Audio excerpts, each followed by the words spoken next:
Welcome back, everybody, to Blunder Dungeon. This is episode 9. Woo! This is a podcast, and we play D&D. And there's a audio version that you're listening to right now. There's a video version on YouTube. So you can find us there. Corey's drinking a Pepsi, it looks like. It's just the No, it's koozie. sponsored. We're sponsored, right? What? Yeah, we are sponsored by Pepsi. Pepsi 2. Then cue Gradient doing the most heinous. Oh, electronic duster. Did you steal that this from is work? video. I did not. I need one of those, by the way. Hydro Flask. Send Wait, it whoa, over, whoa, Tanner. whoa. We Here. don't do Hydro Flask anymore, do we? Or is that Yeti? We do We've all never of done Yeti. No, We've no, never like, done Yeti. Ready, Cam? never mind. Use a soundbite. Okay. Oh, it's Yeti. Got gated. It's Yeti. The bad one's Thumbnail, Yeti. thumbnail. The bad one is Yeti. And Good we've always known thumbnail. this. Well, Here's a little recap. Bad though.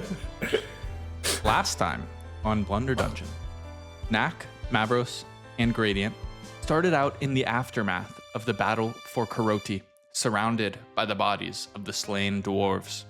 Knack and Gradient hurried Mavros, who was unconscious, into the tavern, where they found the barkeep Thalira hiding behind the bar. After chewing y'all out for killing her customer base, Thalira fled from the town. Gradient dragged an unconscious Lokdreen into the tavern, and the group rested for a while. Mavros and Lokdreen both regained consciousness, and the group talked with Lokdreen. Lokdreen told them that he was a part of the Dull Blade Collective, a group that opposes Sparkleworks. When y'all don't remember anything that happened in the entire campaign, I'm going to flash this up on screen. Lokdreen told them that he was part of the Dull Blade Collective, a group that opposes Sparkleworks. He said that the Dull Blade Collective had received a tip a few years back that Sparkleworks would be sending experiment subjects to Karoti, and that he had been waiting there for a group like the Main Green Rangers. After Gradient failed to impress with his archery skills, the group decided to free the prisoners from the last remaining group of guards. They walked to the mines, where they encountered a group of guards playing cards. The Main Green Rangers forgot that those guards thought they were prisoners and pretended to be HR. A fight ensued where all the guards, including their friend Stacy, in an effort to save Stacy, Gradient dove in front of one of Knack's bullets and only escaped death through Mavros' medical efforts. And that is where we are now.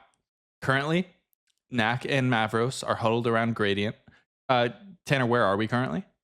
Karoti. Right, but in this exact moment, where are we? What's In front happening? of the mines. I just died. But what's happening? I just died. Got resurrected. Well, you're still unconscious. Currently, Knack and Mavros are huddled around Gradient, who is unconscious but stable. What's up, David? Where did Mange Green Rangers come from? I missed that. Nonsense, absolute nonsense. Not from the story? Right. Or, No. okay.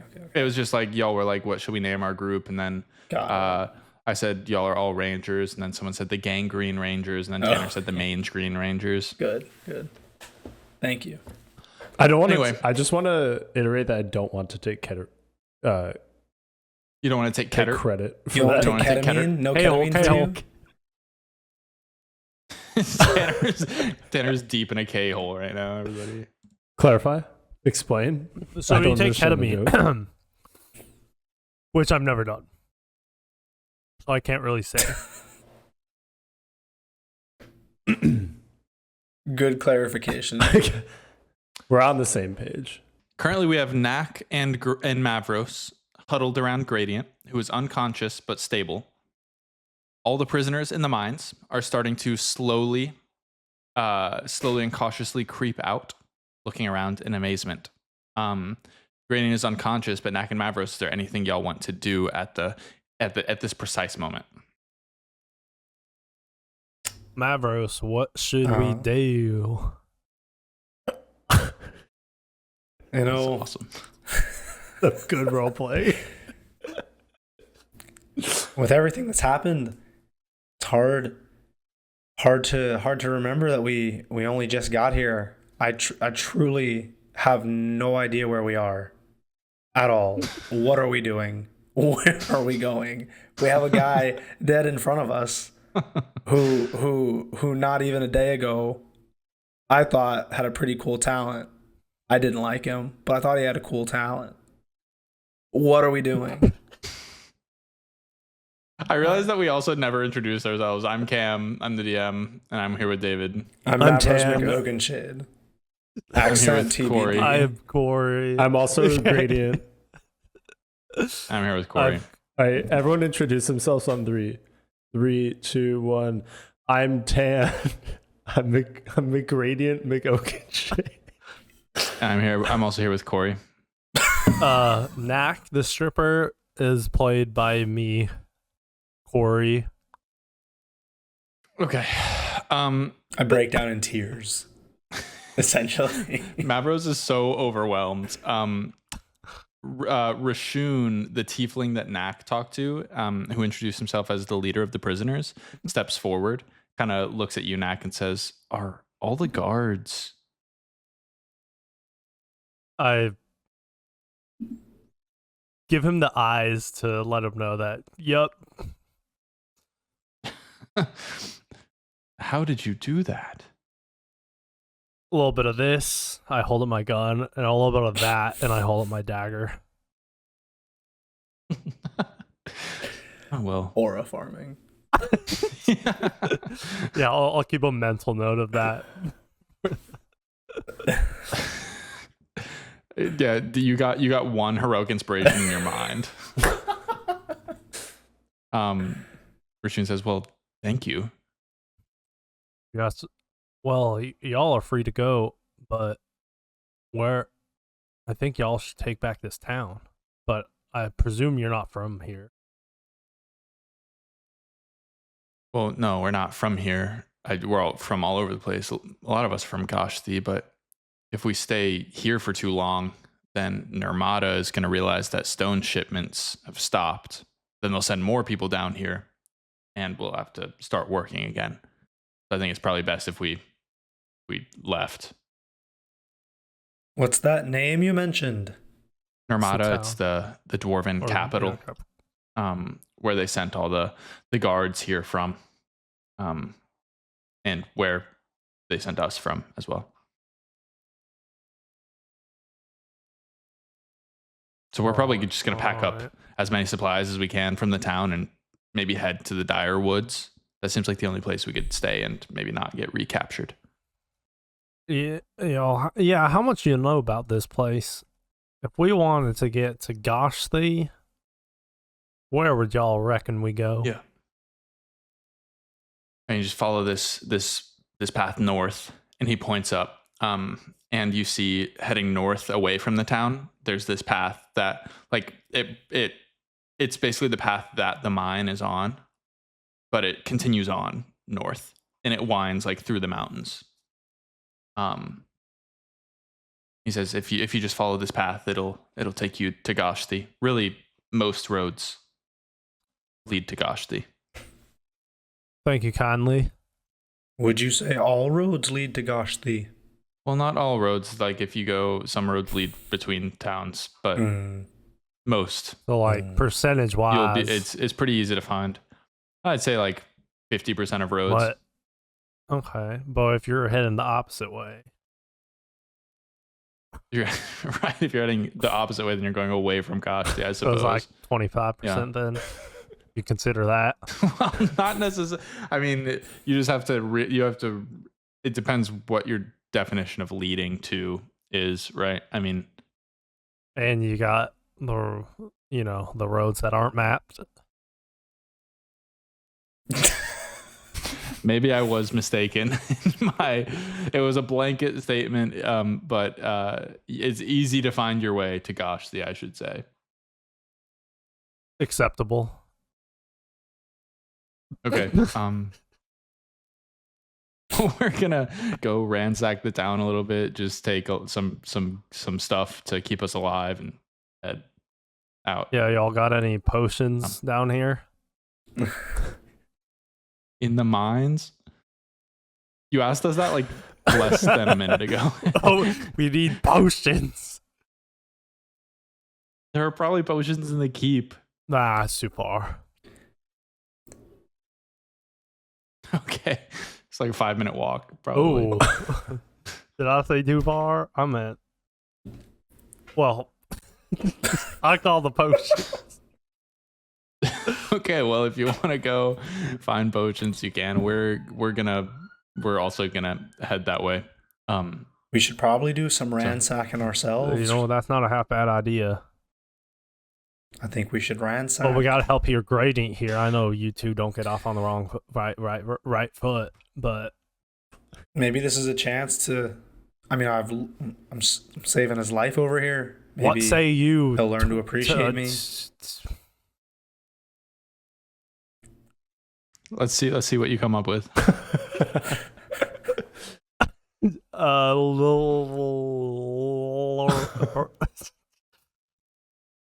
I'm getting an L. I'm getting. It's been like 3 episodes of that. I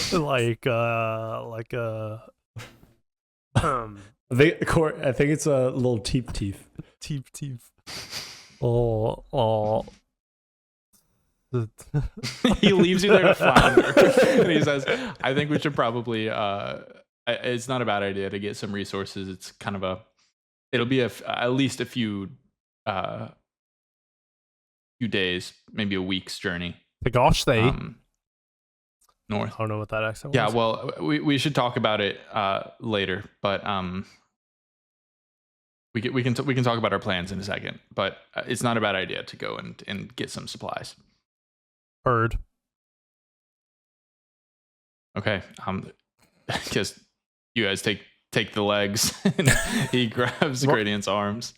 Unless you think we should just leave him here, we can just toss him in the mines. Can I don't think that would Gradient work for doesn't me. have any hit dice left, so he can't wake up until y'all take a long rest. What time is it? Probably rest up then. It's afternoon, late afternoon. Knack, what are your thoughts about a little ransack and rest? A little ransack and a little R&R? R&R? Well, fuck me. Little I'll R&R I'll go for the an R&R. boys. You like some R&R? Gradient is still unconscious. Let's get his feet then. It's certainly karma for what he did last Header episode. feet. We'll get the feet. Okay. Well, so are we carrying him all the way into town, or are we just going to leave him in the mines? We're going to take him. Okay, let's do it. It takes y'all a little bit longer than the prisoners. You see the prisoners kind of start moving towards the town slowly and quietly at first, as if afraid that what's going on is some kind of weird trap. But they gradually pick up the pace and the noise, seemingly rejoicing at their newfound freedom. And each of you get a heroic inspiration for rescuing the prisoners in Karoti. And if you already had one, I'm allowing it to stack up to your proficiency bonus. But at each long rest, it gets cut in half. What does heroic inspiration do? Heroic inspiration, you get to re-roll any D20 roll. That's crazy. But you have to take the new roll. So it's not exactly advantage. Because advantage you get the higher of the two. But heroic inspiration, you have to take the new one. Lovely. Cool. So y'all are heading back into the town. You walk through the north gate and into Karoti. None of these cards are here. This fucking goddamn town. So y'all have free reign. Where do you want to go? The tavern, you've already been in there. There's this temple that y'all haven't looked at, but it seems empty and kind of unused. There's the barracks that y'all have already been to. There's the keep. I heard. Do we get the sense that... Oh, you go? No, please. You go? I'm a gentleman. I'll allow you to speak. Do we get the sense that there is a rush to ransack? Like there's a limited amount of supplies and people are getting hectic and violent? Or no? No. Thank God. These prisoners have kind of been in it together for a while. They're kind of working together. Lovely. They're being seemingly respectful about it. I yield my time to Knack. I thought Knack, you have the I floor. reckon we should hit up the keep, grab ourselves some potions, like they said. Mister agree with their ya. tiefling. That his name may or may not be slipping me. Oh. Your task, Lokdreen. Knack, is to remember a single name. Lokdreen is the dwarven guard. that Well, you're yeah, with. I forgot his name earlier. Right. It came back to you just I just then. yell, Lokdreen! goes, "What?" Just making sure. Okay. You're just checking if that's my name. No. I was checking if you were here. He squints at you from holding Gradient's arms, having walked in front of you for the past 3 minutes. So y'all are going into the keep? Yes. You walk into the keep, into the hall. These are the doors that you see. There are 2 doors to your left. There is this like big iron brazier is still like roaring with fire. It's still just as musty and dank as it was the first time y'all walked in here. I think the night before and this morning. There are 2 doors to your right. Actually, 3 doors to your right. One is the dungeon door. You remember that one. And one is the coat closet where the head guard grabbed y'all's coats that y'all are still wearing. The hall is empty. There actually is some light and some movement coming from one of the doors on the left. But other than that, you have 2 undiscovered doors on the left and 1 on the right. Where do you And the wanna go? noise is on the left. The noise is on the second door on the left. And there are also the stairs leading up to Onyx Brow's quarters at the end of the hall. Say we check all them doors. Starting with the leftmost one. Okay. You're going to the first door on the Door left. number 1. Cool. Y'all walk into what appears to be the guards' quarters. It's a collection of cots, almost like barracks. You see some plate armor and some spears. There are also some books and whittling tools and scrap wood spread about. It's just about all you. Let's all you lay find down here and that. He's so bad. Let's with lay this. down Because he's here tired. It's because great. he's tired. It's been a long day. I'm sorry. I forgot where I was. Okay. So y'all are laying Gradient down in a cot. Yes. Followed by ourselves. Are we resting or are we ransacking first? Probably, Oh, well, I don't know if the prisoners are going to take the stuff first, so you should probably check first, but also, I am itching. I agree with you. Let's just look in the keep and then take a quick nap now. Cool. Is there anything you lay Gradient down? Gradient, you smell like sweat and unwashed clothes in your dreams. You don't quite know where it's coming from. Yeah. And then Lokdreen kind of looks at y'all and says, "Is it all right if I lay down too? I'm pretty gassed. Can y'all take the rest of the ransacking?" I'll give him a Absolutely. nod. Excellent. And he falls asleep so fast. And y'all are continuing on. Are these your- dwarvish beds? Like, are they short? Are our feet gonna hang off? Your feet might hang off a little bit. They're just like, they're not that short. You'll be okay. Dwarves aren't like Oh, gnomes. uh, Dwarves are like between 4 and 5 feet how tall. tall am I? Like 6 feet? I think you said you were like 5'8". Timothy Chalamet-esque. true. All right. So y'all are heading to a different room. Is there? You walk back out into the keep hall. Where do you want to go? There's one more room on the left here. You want to go into that one? Ma'am. Big left. Cool. You head in and you see a kitchen. There are 2 dwarven chefs. I take on my right gun. now. They look at you, do a double take, and go, "Whoa, who are you?" I didn't know there were any of you I like- left. I push Nack's gun down because I realize these are not threatening people. Yeah, they kind of put up their hands and say, "Hey, we'll leave. Not a big deal." Y'all, I reluctantly lower it, and And they as you were. Hey, well, they just kind of scoot out of the room, like around you, Where are you going? Smart. and they leave. We're leaving. We're leaving. There might be a few free prisoners. Just heads up. Be safe now. Okay. We won't mess with them. And they kind of just book it out of the room. And y'all are left alone in this kitchen. There's a lot of food. Y'all can take a look I around if you want. immediately eat what's closest to me. I am starving. Yeah. There's like these breads and like roasted meats Give me and that stuff. I go meat. roasted meat Yeah, bread. Mavros. Roasted meat bread.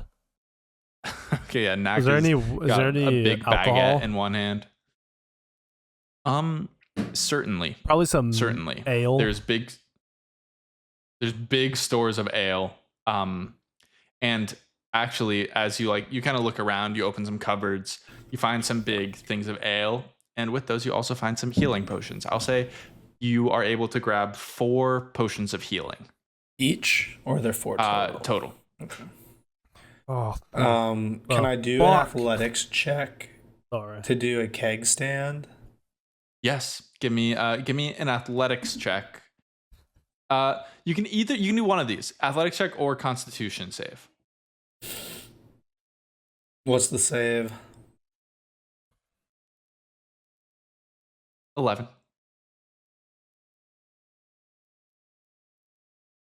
Athletics check. Okay. Maros does an athletics check. 14. 14, you do it.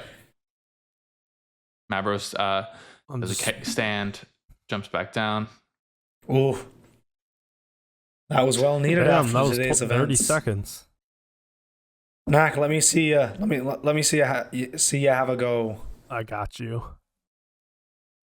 Knack, I'll say you can either do athletics or acrobatics for this. I'm gonna like do kind of a flip up onto it. And Mavros, you like Yeah, give me an hold me and it feels just so light. And I'm like vertical in the air. Acrobatics 17. 17. Excellent work. Knack and Mavros are just doing keg stands in this big empty dwarven kitchen. Oh, Mavros goes for the dap. We dap and slap it, dap it. Knack meets him. Y'all do realize that now that you have a health potion, you could revive Gradient if you wanted to. We'll keep those just in case. You could also leave him laying there. Okay. It's economic. Gradient is still unconscious. Wait, I think we Doesn't seem like there's anything. Sorry. I think when Mavros and Knack find the health potions, we like both glance at each other and we like both grab like 2 each and just put it in our pockets and like know that we're gonna save them and not let Gradient know that we have them.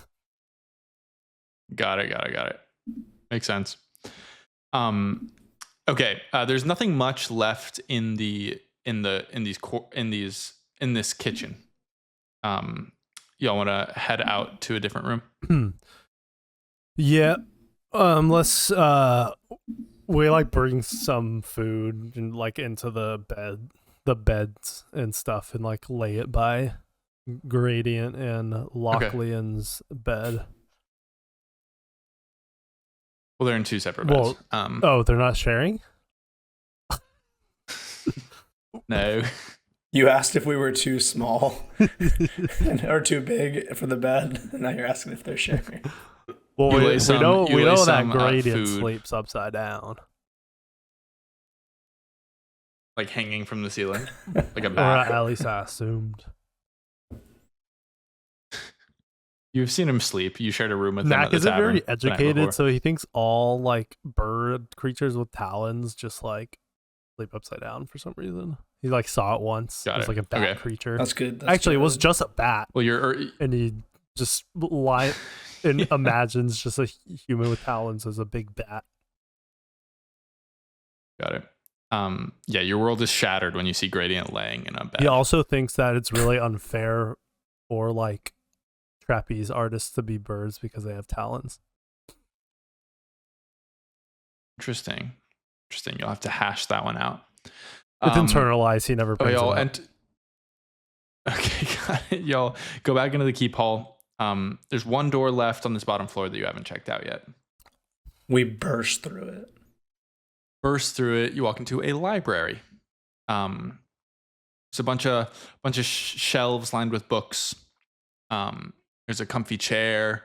There's an unlit fireplace table with a book on it. What do y'all want to do in here? Well, I want to light the fireplace. these their books have no interest to me. Nat cannot read. Got it. Knack kind of looks blankly at the titles. Mavros, you walk Knack, over to the. you light the fire, and I'll take a look at this here book over here. This Say less, brother. big blue book. You want to look at the book that's on the table? Yeah. Okay, yeah, Mavros, you walk over to the book. It's in But I guess Dwarvish. while I'm walking past or walking to it, do I get the sense that any other book is of importance or worth? Give me a perception check. That's a 19. 19. You walk past one bookshelf that seems a little out of place. And on that bookshelf, there's a book that's just kind of sticking, one book that's like kind of sticking out at a jaunty angle. I reach for it and You pull it down? out, Yeah. You pull the book. Oh, You don't pull it shit. out. You pull it down.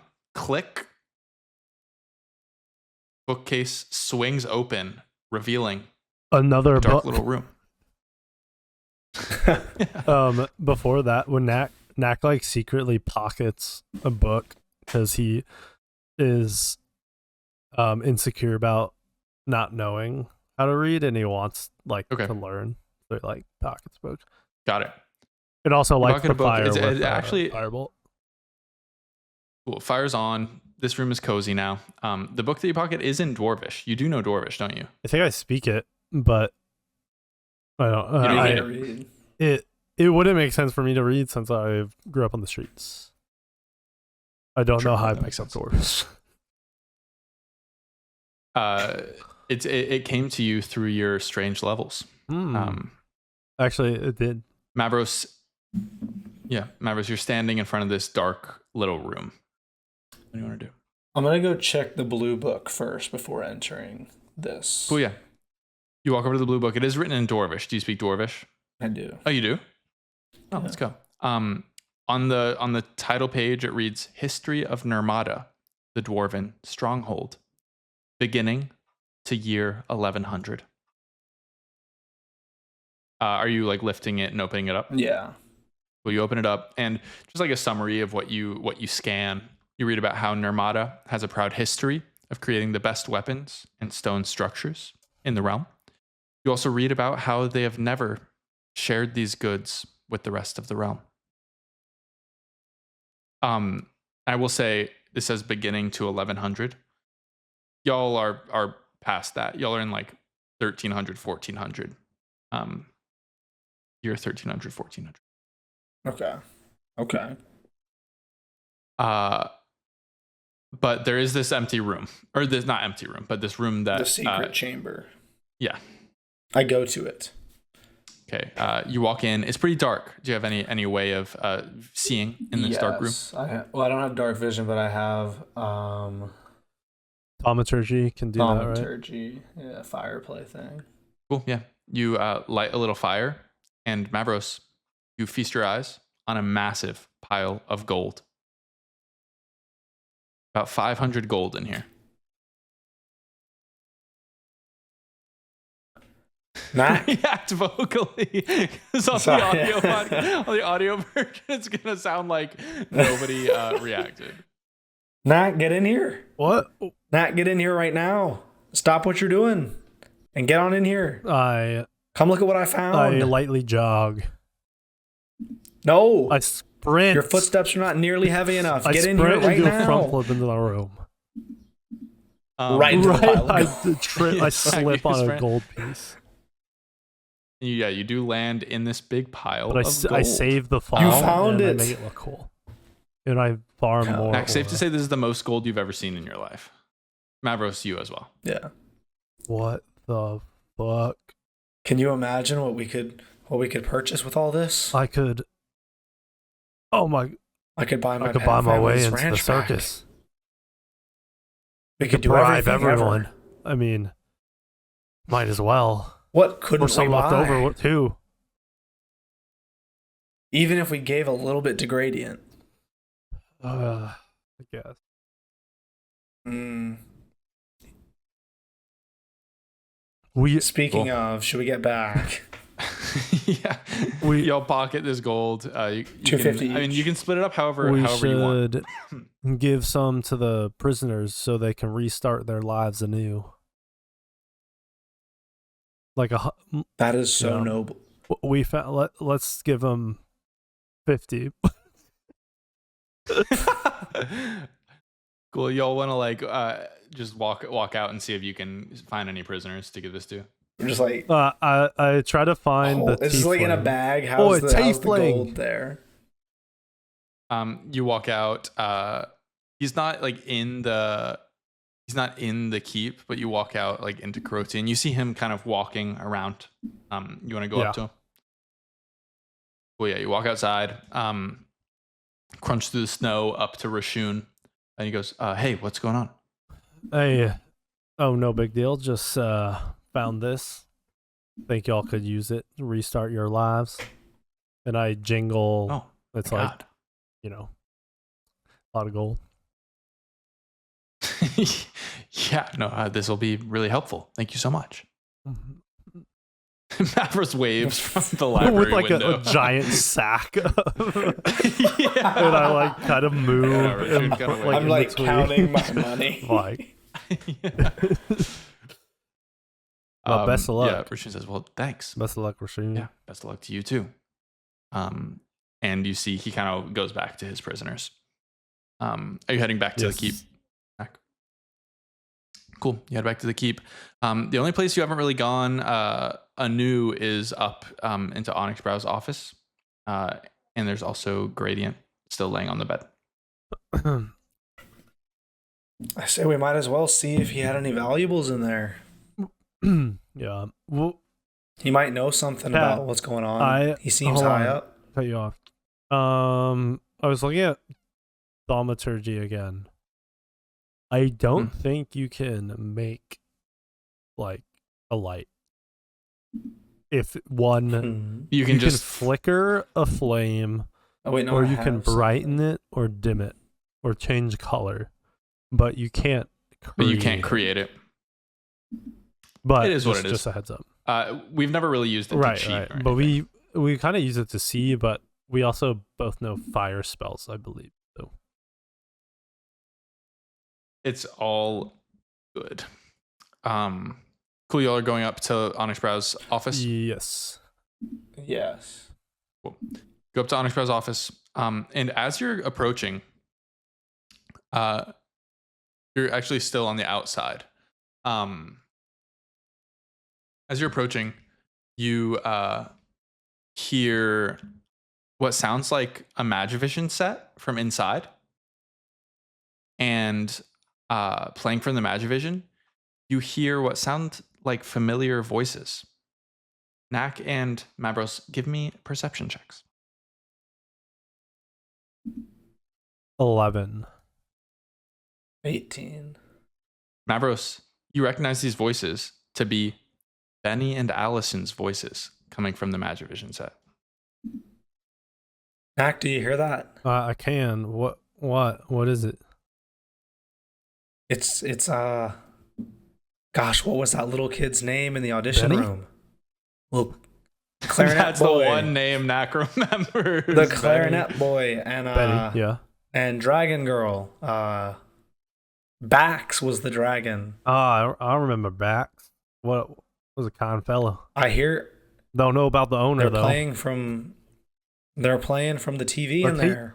Hold up. From the Magivision set in there. Are we inside? Wait. Let's go in. We're outside. You can go inside. Are y'all gonna go inside? I kick the door down. Mavericks, you kick the door down, Wait. Should we wait and for Gradient? Let's go. do you want to wait? I Do feel you wanna like wait for we- Gradient, or do you want to go in? Well, I feel like we will What lock if in it's not just in case playing later? Yeah, it didn't play later. What Okay. if it's not playing later?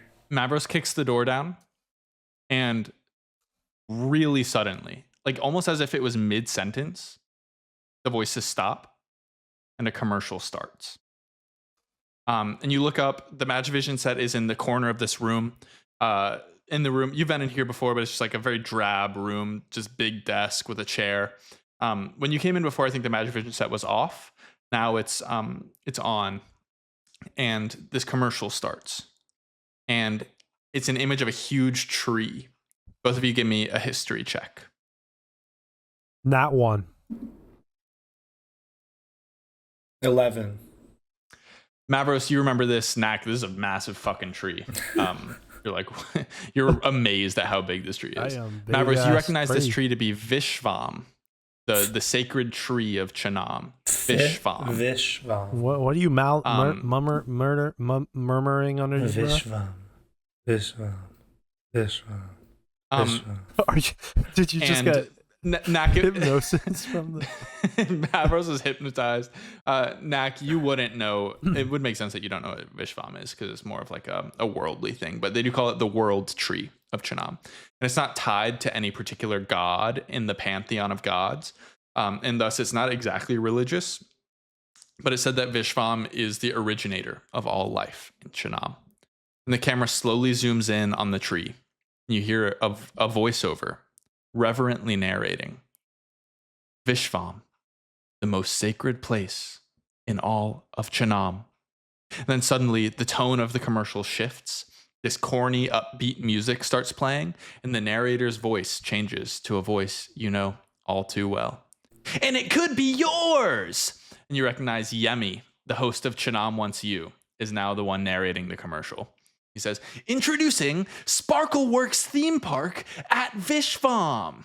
It's all the fun of Vishvam, but now it's not boring. Take in the sights from the top of a roller coaster. And you see what looks like a simulated image of a roller coaster cart summoning an apex and then plunging down to reveal the giant tree. He says, enjoy the natural beauty while wolfing down a delicious fried turkey leg. And there's this fat child that takes a big juicy bite of a massive turkey leg and then touches Vishvam with a greasy hand. He says, stay in one of our premier hotel rooms, only available for Sparkleworks Plus members. This animated time lapse of tacky hotels being built surrounds Vishvam, and the screen goes black. And then it starts again. The commercial loops, and it just keeps going. What? We stand there for 5 minutes and it plays like 20 times, basically. Interesting. So you're just going to stand there and look at it? Knack, are you down? Yeah, where those? What? Yeah, I mean, I don't know what the fuck that was. I need to know where. I know the voices I heard. I'm not crazy. I promise you I heard the voices. I believe you. Yeah, I mean, the this commercial- like what the fuck are we watching? Like giant tree theme park? What's a theme park? The commercial runs and runs and runs, and then all of a sudden it goes black and then static. I can't help but feel we're being toyed with here. Is there anything? What is happening? Can I try to touch it? I cast Sacred Flame at the Magivision set. Knack, you reach out to touch it. Normal Magivision set. Mavros, you cast Sacred Flame, and it explodes. What is that normal? I've never done that Into before. wires and- Does it usually explode like that?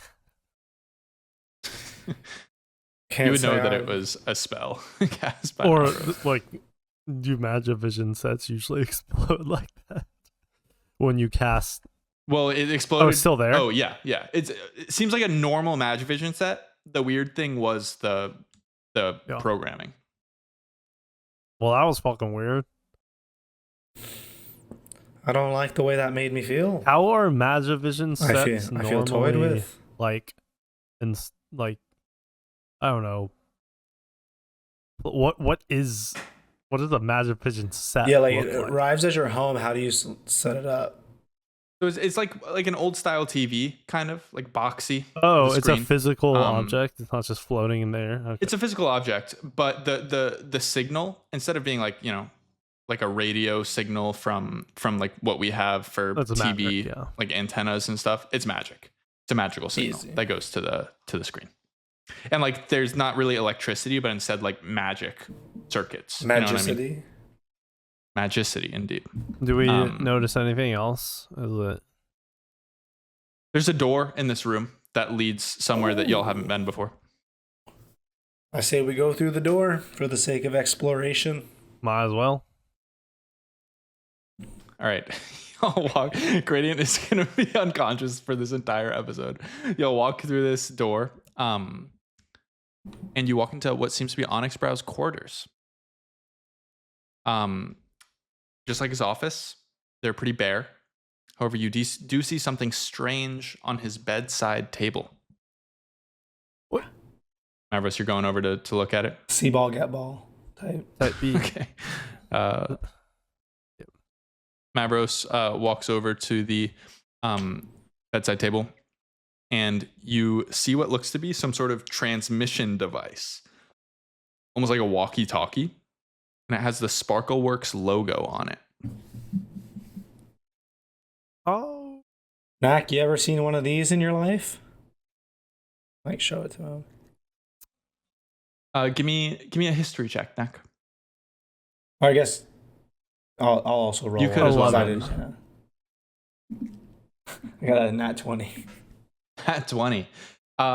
Knack, you haven't seen one of these. Mavros, It comes back. do you think you've watched like Sparkleworks shows or Magivision before? Oh on the yeah, ranch? because we did it as like we watched Chanam. You would watch Want You Chanam Wants growing You as a up, family. yeah. Okay, yeah. You've seen like they would do like some like kind of soap operas every once in a while. And they would use and like in commercials and stuff as well. I would say probably more in commercials you've seen this. It's a Sparkleworks branded transmission device, 1-to-1. So it's not like you Okay. can call up anybody. Each one is designed to only be able to talk to one other matching set, basically. Oh, for in perpetuity, forever. Yeah, it's like they're created together. So then this device only I'm talk to holding each other. only can contact one other device. Indeed. Got you. How were they? Were they when I saw them on TV? Was it like a commercial for them, or were they being used by people? For You've something seen else? commercials for them, Like but they've selling them? also worked them into some of their scripted content I where it's see. like almost product Yeah, placement, like yeah. trying to plug their own thing. And people would like talk to them as if it was a walkie-talkie, basically. Okay. I tell that all to Knack. Now In- you now have in the equal rundown detail. on this walkie-talkie device. You know, I think this is one where we should probably wait for Gradient to kind of understand the situation before I figure out who's on the other end of this one. Trust your judgment. I don't really So- know what it does, even though you just told me. And technology getting is ominous new to me. I'll vibes. keep it a silver piece, copper piece.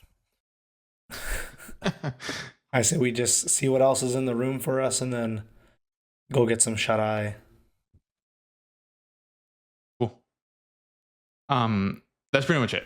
There's Okay. not much else in this room. Yeah, so y'all are We gonna head back literally down. turned the bed over. Athletics check. I'm rolling athletics. Yeah, roll an athletics check. 3. You shit yourself. Mavros, you shit yourself. Anyways, I call the bed if you're not taking it, and I leap on it. This Yeah. bed? Cool. I just Mavros, shit Knack myself right sleep. next to it. Mavros, what do you want to do? Where are you going to sleep? I'm gonna go back to Gradient T. Adrian's room. Cool. Mavros goes back to which of these millions of beds do you want to sleep on? Anyone in particular? Bottom left. Mavros goes as far to the bottom left as he possibly can. But it's not even out of hatred. It's almost out of Yeah. like Overwatch, even though there's Yeah. no threats. Sure. So Knack, as you lay in this pretty plush, nice bed, what do you think about as you drift off to sleep? You've had maybe the craziest day of your life, Say that again. right? You're laying in this kind of plush, comfortable bed. What do you think about as you drift off to sleep after maybe the craziest day of your entire life? I feel like Knack is just, first of all, yeah, he's never slept in a bed this comfy before. So it just feels like Got it. clouds. And like initially, dreams start off like, I don't know, he's just doing trapeze like routines like in the clouds. And everyone's Sure. cheering him on. But then it like, Sick. some flashbacks to like literally almost dying in the battle and Yeah. witnessing his compatriots almost die. I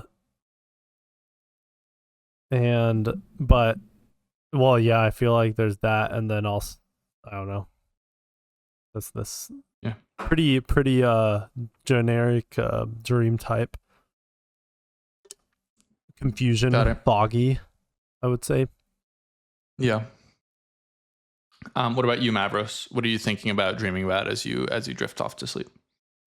There's a deep sense of like demoralizing panic, but not in like it doesn't take him over, but it's kind of deep seated in the fact that like 12 hours ago he was kind of trying to hype himself up to believe that he could win the ranch back, and now he Got it. has no idea where he is or who he's really with or why he just had to kill so many people or what he's going to do tomorrow.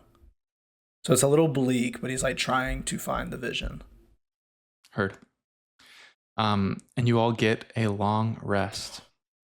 Oh, Welcome back, everybody, to Blunder Dungeon. This is episode 9. That's crazy. Crazy. Insane. We're getting up to episode 10, and Benny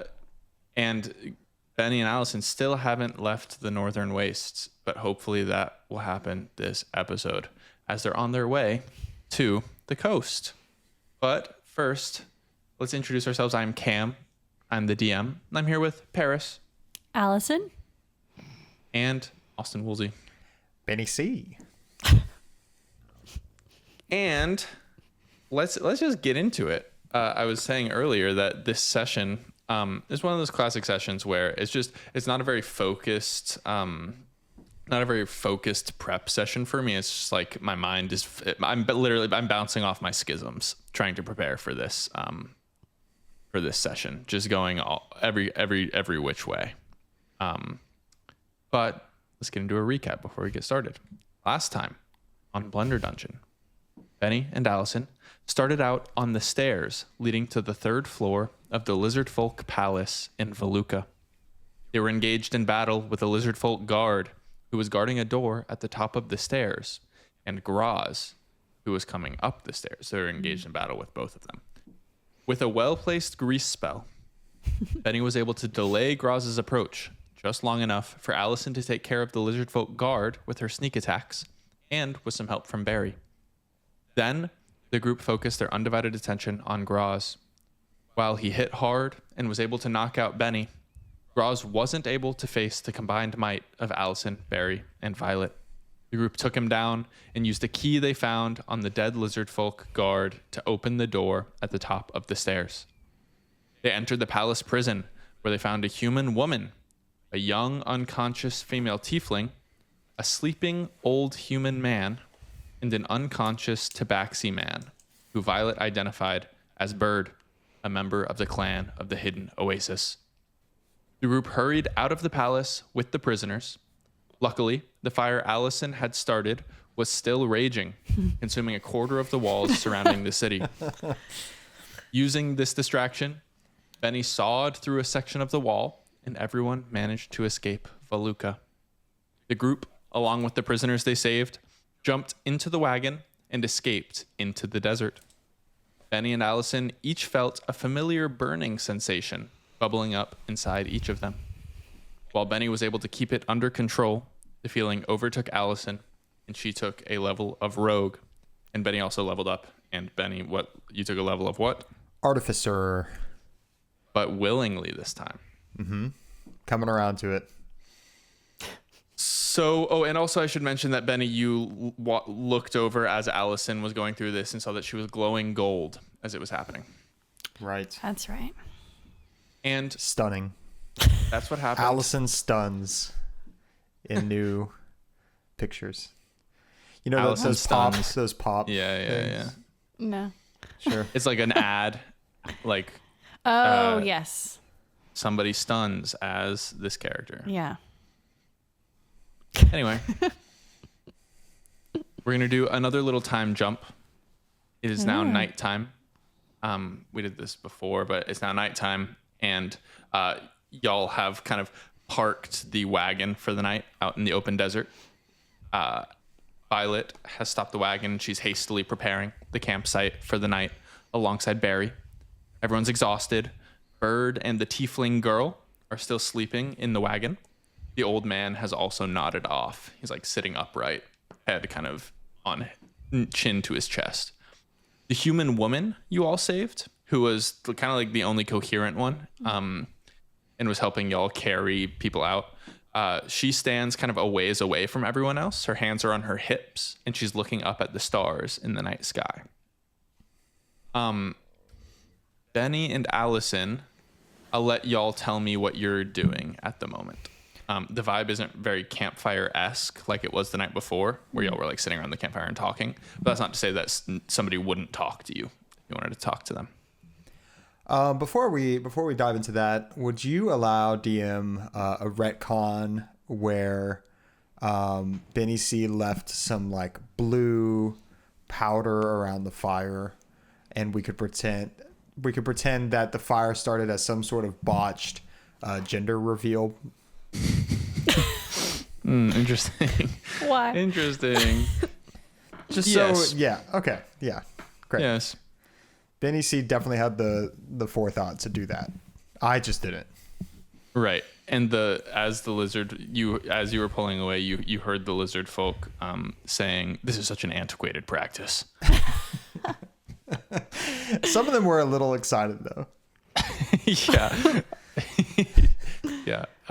Flashes of the Gordon Hayward moment came to mind for them, and they were like, "Thank God, Yeah, this man will never have to deal with that." Yeah.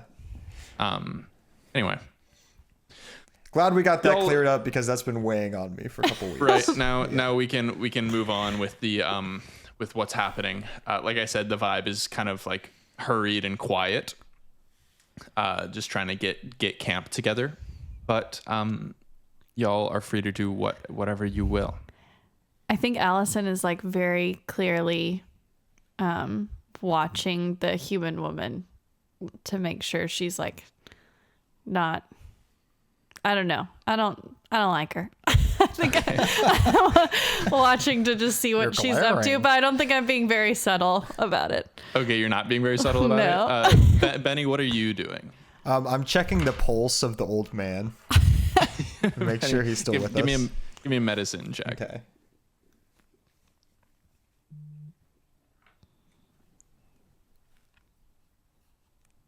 How's my medicine? +2. That's a nat 20. Woo. Not 20. His pulse is there.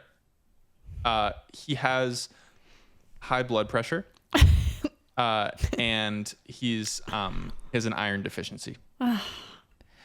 So knowing this, I think I function. I fastened together some sort of salted pork water IV, and I find a vein, and Oh, gross. and I don't know what benefit it has, but we're gonna make sure that I'm checking his vitals, and Okay. we're gonna get some salt pork water in his system. Okay, got it. Yeah, as Benny's doing that, Allison, you're kind of like sitting on the edge of the wagon watching this human woman. Yeah. She's looking up at the stars for a while, then she kind of like turns back towards the wagon and does like kind of a double take as she sees your eyes just boring into the back of her skull. Just like the bright shining the reflection of the moon just staring at her. She goes, "Oh, hi. Hey. I'm not sure if we got each other's names. I'm Paloma." Paloma. Thanks for your help back there. Yeah. Yeah. Are you part of their clan or whatever? Why do you want to know? I don't know. You're kind of staring at me. I'm just kind of trying to diffuse the tension, I guess. Paloma. Oh, Yes? where are you trying to go? Honestly, that's just what I was thinking about. I honestly don't know. I was born here, but now that I find myself in a wagon heading for the mainland, basically, I feel like I might as well take advantage of that. What would you do in the mainland? I don't know. I've never been there, but it's got to be better than it is here. Do you have any family? Now, I don't really have a clan like these Tabaxi do. I had kind of spent my life hopping around from group to group and just trying to survive. Sometimes I was a bandit, sometimes I was a craftsperson. I've kind of done a lot, been everywhere. Here, I haven't been to the mainland, like I said. Okay. Okay. Allison, I don't want to interject, but this is normally the portion where you would share something about yourself.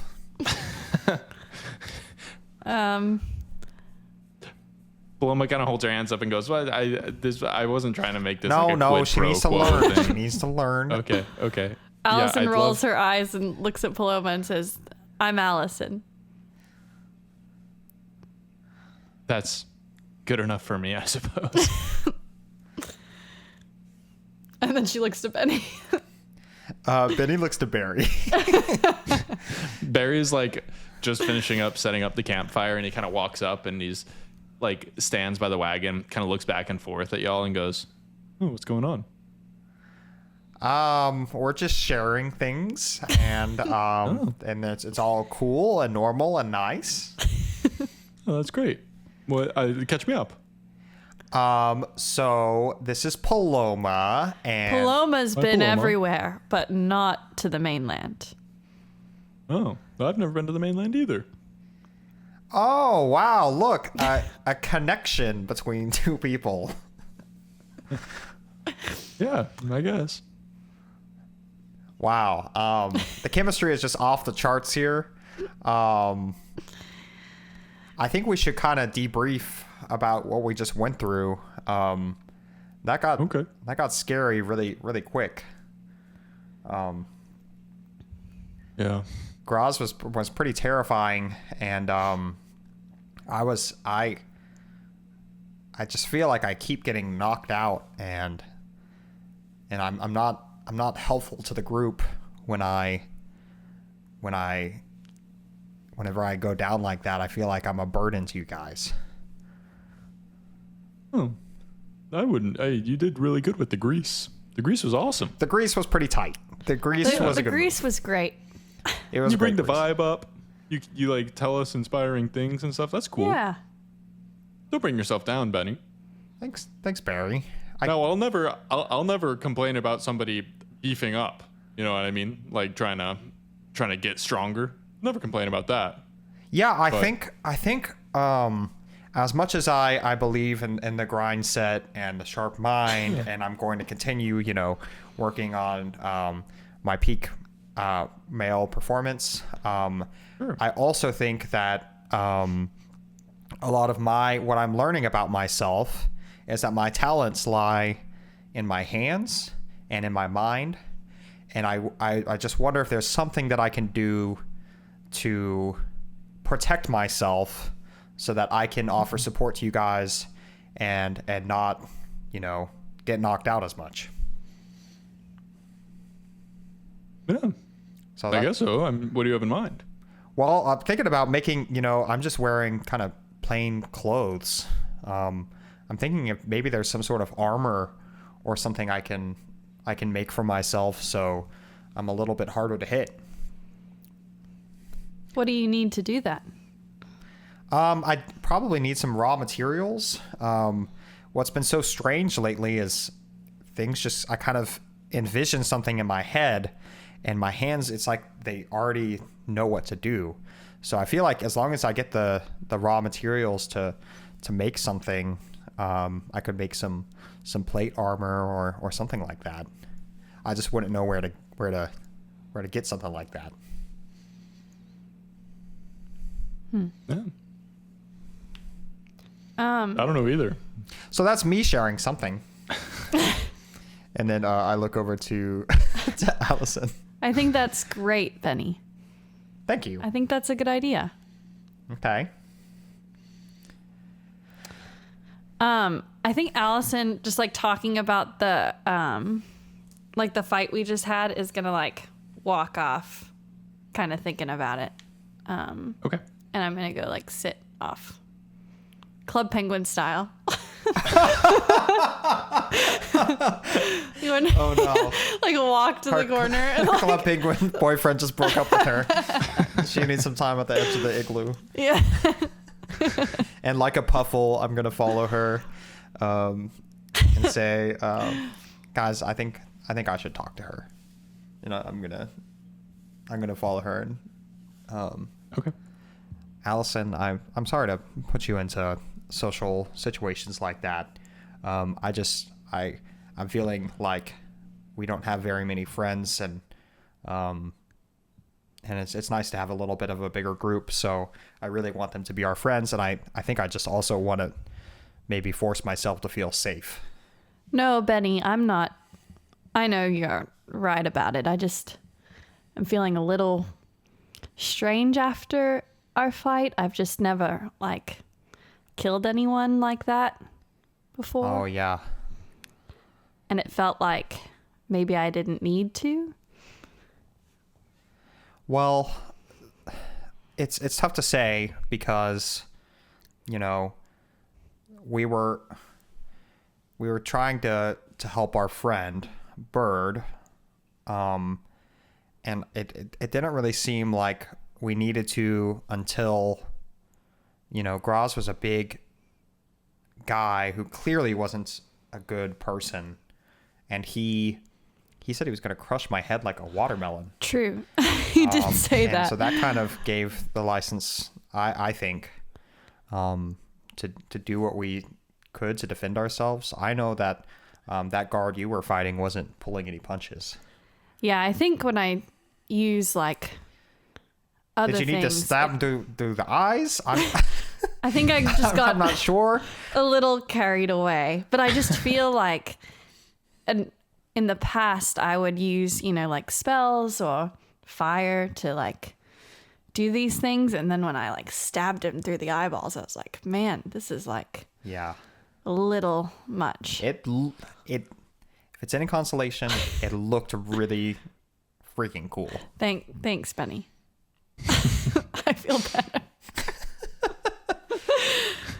But I think you're right. I think we should try to only do that when necessary. But I don't think that I think they would have done the same thing to us. Yeah. And maybe we could also tone down the fire a little, I don't think that that's a problem, really. Okay. I think yes, that's the good. I agree. Yeah. I think yes. Right? And she does that look. Looks Absolutely. Betty with the wide Fire- eyes. I think we could use more fire. Thanks, Betty. I feel better. Well, good, because Unfortunately, I don't think this is the last time this is going to come up. We still got a long way to Goshly. But do you think that, I mean, could we just leave Paloma behind? I think that's effectively killing her, Yeah, I guess you're right. and probably a worse death than getting stabbed through the eyes. Okay, I'll try. Or burning to death. Allison's gonna go, is there any, like, any food or anything in the cart, like an apple or anything? Yeah. There's I would say there's a lot of salt pork. There's not really, fruit doesn't really grow out here. Sure. I have some Just maybe, salted pork drying on a on a string after I wrung it out. There's maybe some like cactus. Okay, I'm gonna go grab some cactus and I'm gonna toss it to Paloma without warning, but like trying to be nice. Okay. Give me a persuasion check, I guess. Tossing cactus. Nat 1. One. Oh no. That'll do it. Classic. I have a You plus toss 8. it? Yeah. You toss it, and she's not looking, and she looks a little too late, and it just hits her in the face. She's, what was that for? No, I know you don't like me, but what's I was trying to be you nice. throw cactus at me? I was trying to be nice, I promise. We just talked about stabbing people in the eyes. No, I didn't mean it that way. It's like a let's be friends. Food snack. Let's be friends by throwing cactus at each other's faces. You can throw one back. Okay. She picks up the cactus We're and she getting throws somewhere. it at your face. Shit. She's gonna make an attack roll, an unarmed strike. Oh my gosh.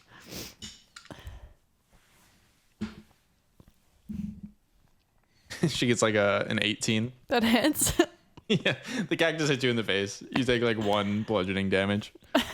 Ow. Can I have a cool scar? Not from 1 bludgeoning damage, sadly. I have 1 prickle sticking out of my cheek. Yeah, how'd you like that? Yeah, it wasn't nice.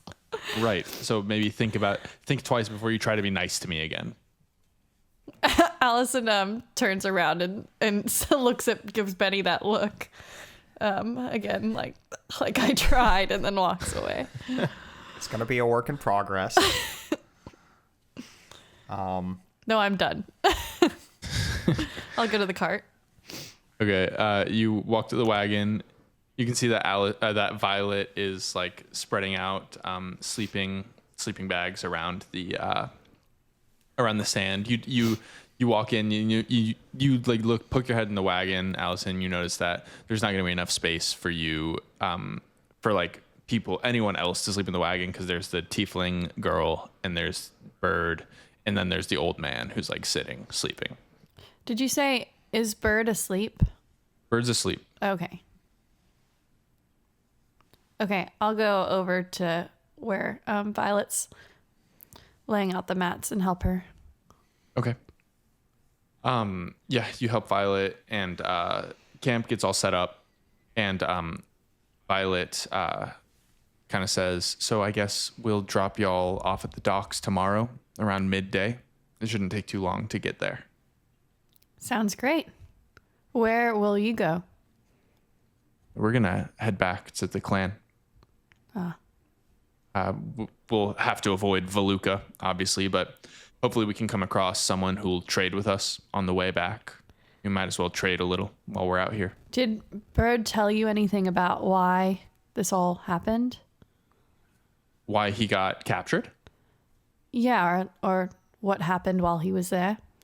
He's been pretty much unconscious since we brought him back. Hopefully he wakes up sometime soon or tomorrow after he gets a good night's sleep. Is there like do the docks have some sort of, trading post or small town or something like that? Honestly, I don't know. I've never been there. I don't really know how it works. All I know is that there's some kind of group that takes people across the sea to the Orcish coast. Other than that, I know just as much as you. And when she says Orcish coast, both of y'all give me a history check. Okay. I thought I put that in my notes somewhere. 17. What do I have for history? 19. Cool. Y'all both know a little bit about the Orcish coast. It's this stretch of land on the west coast of Chenam that's dominated by various colonies of orcs. And the biggest colony is called Kura, and that sits at the northmost point on the coast. And Kura is the realm's biggest supplier of ships and has built quite an industry for shipbuilding. And they're constantly fending off attacks from other Orcish colonies to the south who want to take over their thriving empire. So the whole coast is basically occupied by Orcish colonies, with Kura being the kind of the capital of it all. Do we know, with that history check, do I know the environment or the climate? It's pretty beachy, Okay. coastal, and I mean, but it's like, it's not like, I'll say it's a little bit more, it's not like tropical beachy. It's like moderate beachy, if that makes sense. Okay. I wrote in my notes going to the Orcish coast and nothing else. Yeah, that is true. That is where y'all are headed. So Good note. it's a really good note. Great. note. Okay, sorry. What did she last say? I got lost. Well, I was asking about the if there's like a trading post or something like Oh, that's right. Yeah, sorry. that. Well, I guess we'll just, I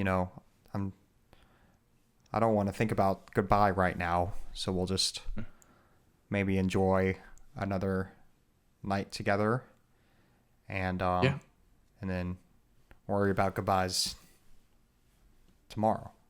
Sure. Yeah, we can save that for tomorrow.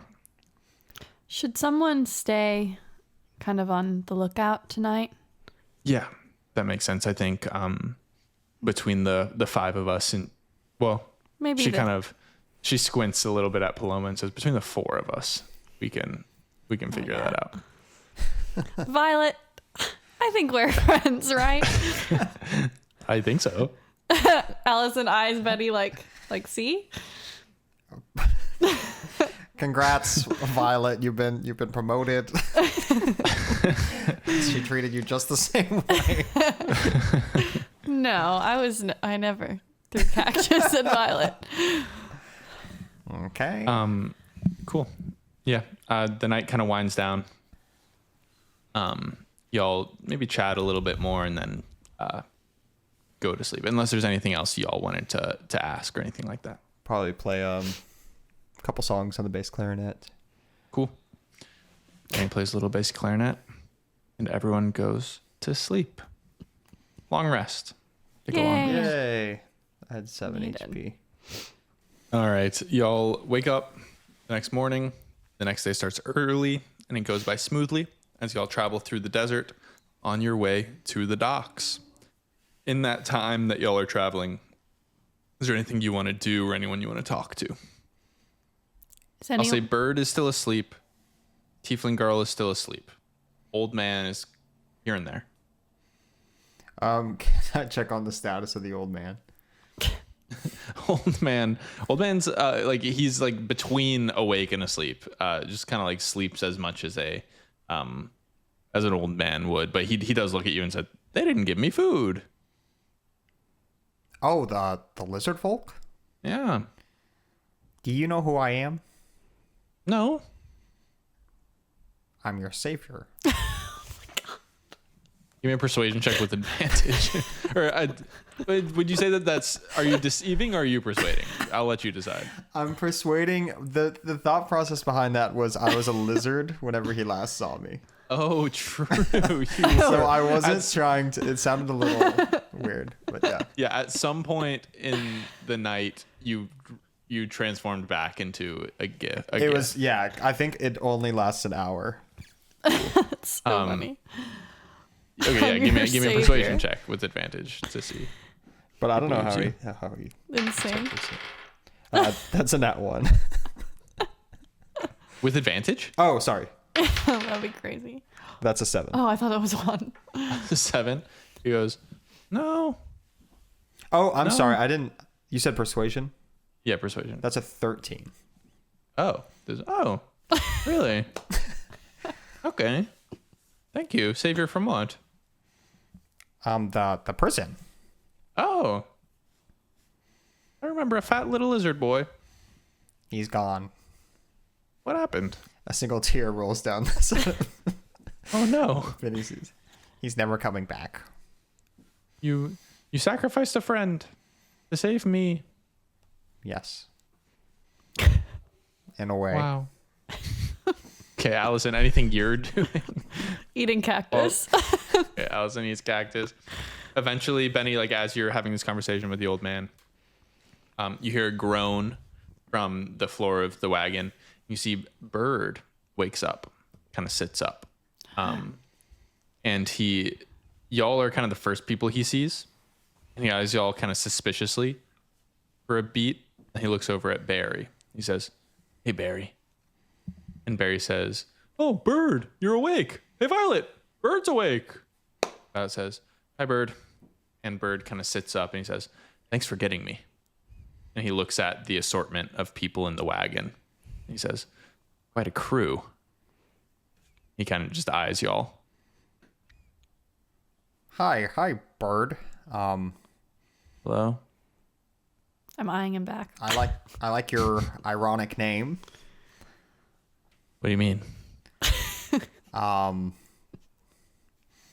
Well, like I don't know why I was expecting like a Eric Hawkra or something. I'm not that. So we're your saviors, and we saved you from the prison, and we essentially toppled a corrupt government of Valuka. And here we are. And so I am Benny C. I'm kind of the leader of the group. And I, where do you even start with me? I play the bass clarinet. And I also, I'm good with my hands. And this is Allison. And she's kind of sneaky and a little bit prone to fire and maybe not knowing where the line is. And we're kind of a gang of outlaws. Huh. And he kind of looks over at Barry, and Barry goes, "I mean, we couldn't have got you back without them, probably." Give me a persuasion check with advantage, Benny. Okay. We also Barry saved a vouches for you. camel. Oh, okay. Benny C looks shocked. He gives Allison a big thumbs up. He is so proud of her for sharing that information. Barry says, "Oh, that's true too. We did do that." That was probably the biggest thing. Yes, Allison. Yes. Nat 20. 20. Nice. The Campbell Bird thing says- really put it over the top. Bird says, "Well, I mean, thanks for helping out. We are in a very big group of people, so we could use all the help we can get. Are y'all where are we going right now?" We're going to, and he looks to Allison. Check your notes. Where are we going? Check your notes. What? You just said it. it. Did I? Yeah, what's the one note you just made? Where are we going? The orchestra. Bird says, "Oh, are you sure?" No. Yeah, I guess it's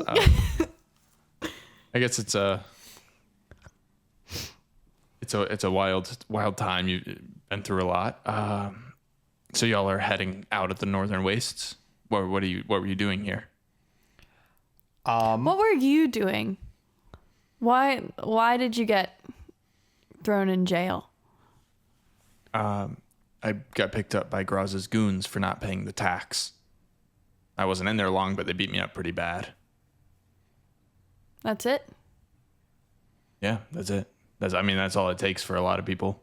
And he looks at like Paloma, and she kind of shrugs and says, "Yeah, that's true." Do you know the other prisoners? No, she was in here. She was in there before I got there. He points at the tiefling girl, and so was he. He points at the old man.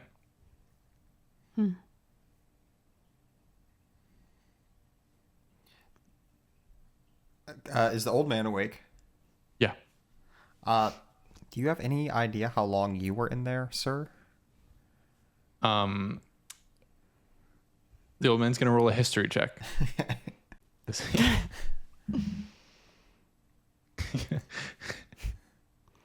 Oh, I was in there for maybe 50 years. Oh, Yeah. wow. And they didn't feed you No, I haven't eaten anything. in 50.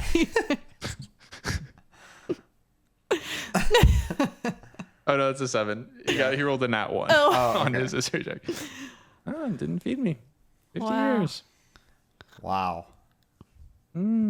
How I'm gonna move on. Okay. You can go back to sleep or whatever. Yeah, he falls asleep right away. That's probably the sodium. I'm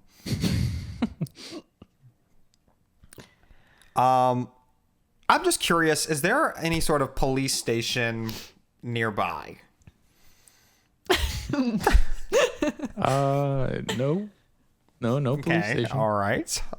So we will continue with the outlaw approach, and we're going to the Orcish coast because the reason we're here is it's kind of a long story. We were on a game show, and then and Benicy kind of explains everything appearing, the meeting, Violet, the tribe, and the witch and everything to where they are now. Okay. He kind of squints his eyes and says, "She said what you're the chosen? What does that mean?" We tried. Yes, it's tried not so like hard. we chose to be the chosen. We have no I guess idea. So. Yeah. You might be, I don't know. Probably not. But Have you always lived with this colony? Honestly, no. I met up with them probably 3-4 years ago. Where were you before that? I was with another clan, but they got wiped out by bandits Where? in the northern wastes. Just traveling around. How did they get wiped out? Bandits. Oh, that's right. Yeah. Yeah. It's been tough, but I found a great group of people with the clan of the Hidden Oasis. We're doing okay. Well, you are now, but you were in jail. I was in jail, but overall the clan is doing okay. Violet's awesome. Yeah. No. yeah, you got We're kind of like best friends now. Barry, yeah. Violet, I would say you can have her as your best friend. And Barry's kind of my best friend. Take him. Yeah. Barry nods through his mouth tape. But he still hasn't. He takes it off to talk and then puts it back on. Awesome. Yeah. Great. Cool. Anything else y'all want to do? Look at, talk about before y'all get to the coast? This is like pure desert, right? That we're kind of going through. Indeed. Yeah. So there wouldn't be any raw materials.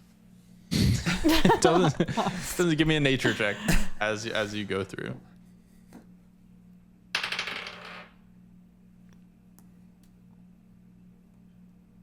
$11.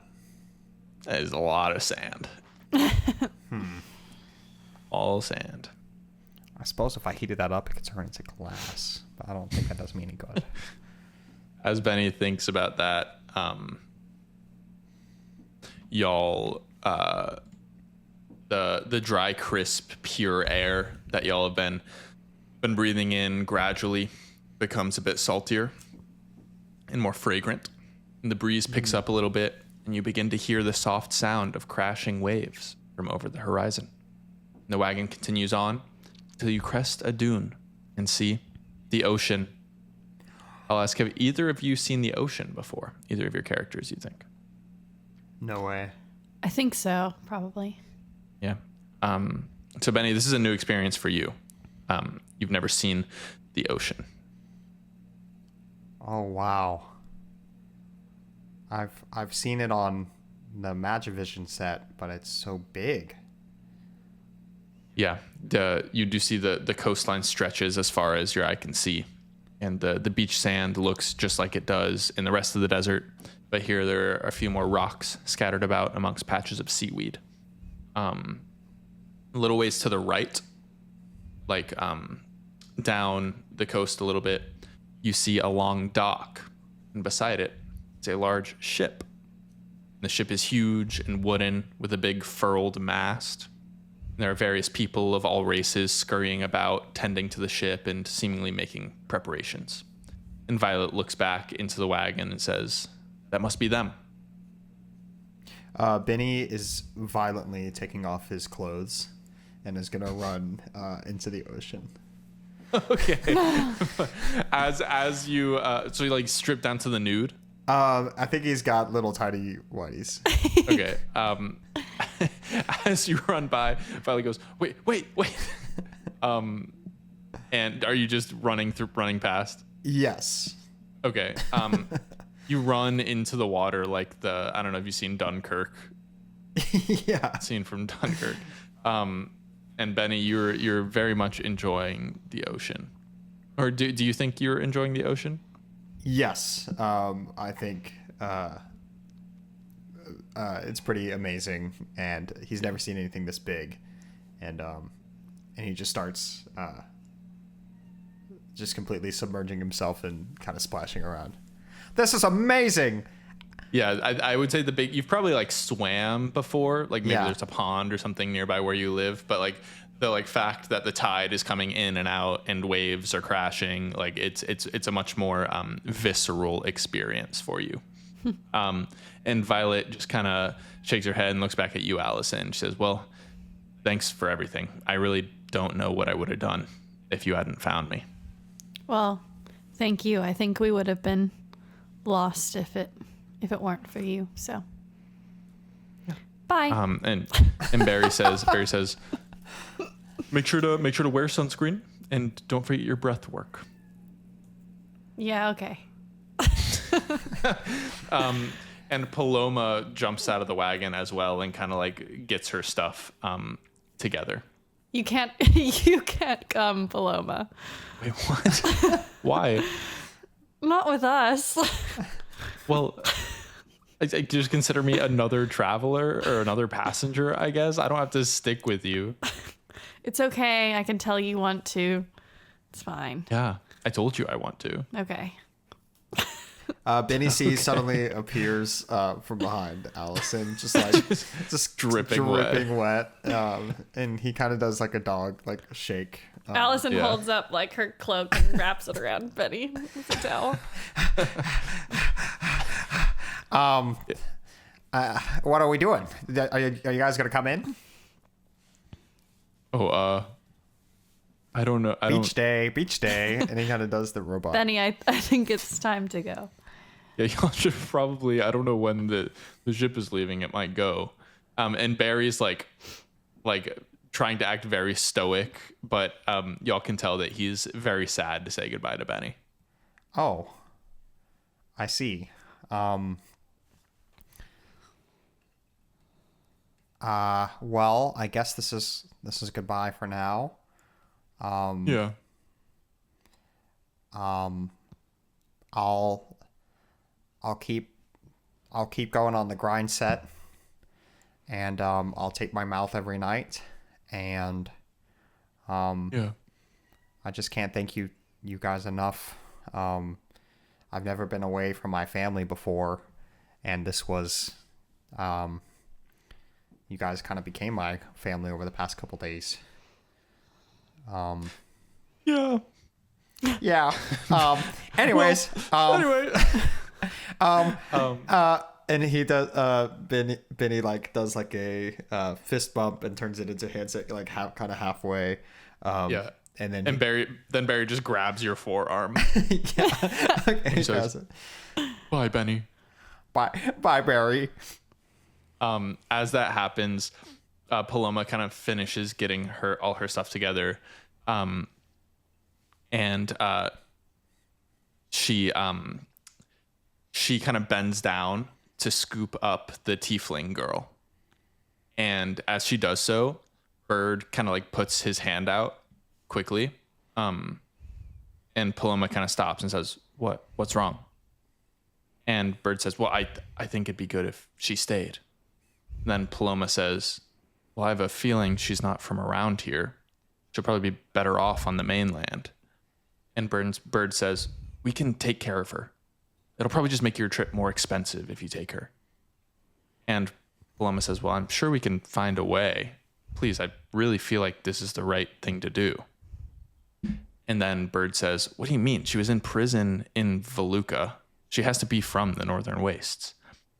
And Paloma says, "What's your problem?" And she puts her hand on her sword hilt. Both of you give me an insight check.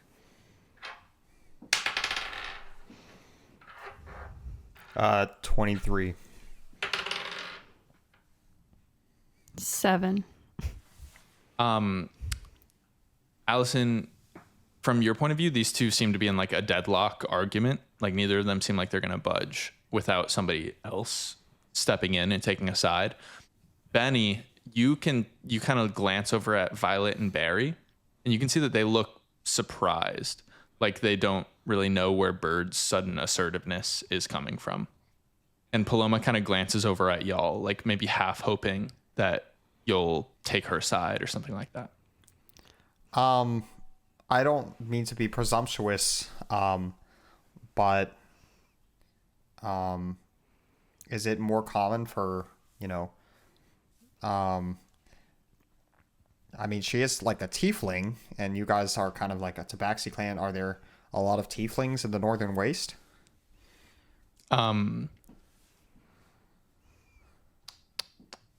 Paloma says, "Well, there are some," but she glances over at Allison. She's like, "I mean, she's not from here." Yeah, so maybe she'd feel more comfortable with another tiefling. Paloma, did you ever like speak with her about anything No, she's been asleep the whole time? since I was in prison, since I got there. Bird, I think we should take her. It makes sense that she would go to the mainland. And if she wants to come back, she can come back. Give me a persuasion check. Unless there's a reason. A 23. Bird hesitates for a second, then just kind of sighs and says, "Your loss." And Barry and Paloma hop up into the wagon to lift the sleeping girl out. And Bird just kind of leans against the side of the wagon, watching apathetically. They lay the girl down in the sand. And Barry straightens up and heads back to the wagon where Violet and Bird are sitting, ready to go. And Violet waves at y'all and says, "Well, bye. Come back and visit." And the wagon turns, pulls away, and rattles through the dunes back into the sprawling desert. And as the wagon's leaving, suddenly the tiefling girl groans, and her eyes slowly open, and she sits up carefully. "Whoa. Huh?" And she looks at the two of you, or the three of you. You're with Paloma, and she says, Who are you? We're your saviors. Betty. She looks around and says, "This is weird." I know, right? It just goes on forever. It's really refreshing if you want to hop in. What? What is that? It's the ocean, I think. Oh. Yeah, go ahead. Who are you? I'm Nathala. Nathala? Nathala, how did you end up in, I mean, do you know what happened to you? Oh, I don't really remember how I got here. What do you remember last? I remember a big city. That's it. Nothing else. No. And she kind of looks at you, Allison. Says, "Oh, you have pets." Is Bax out? Do you think Bax is Yeah. out? Says, "Oh, you have pets." Oh, this is Bax. Yeah, the dragon's cool, but what's that? And she points past y'all at this open, unoccupied space. And you look and there's nothing there. Oh, what does it look like? Wait, you can't see it? Oh no, I just, We believe you. It's just got a game. It's a guessing game. yes. Oh, okay. Well, I'll give you a clue. Okay. It's a little ball. Little ball. Like a roly-poly? Like, No, like a little ball in it. It's floating.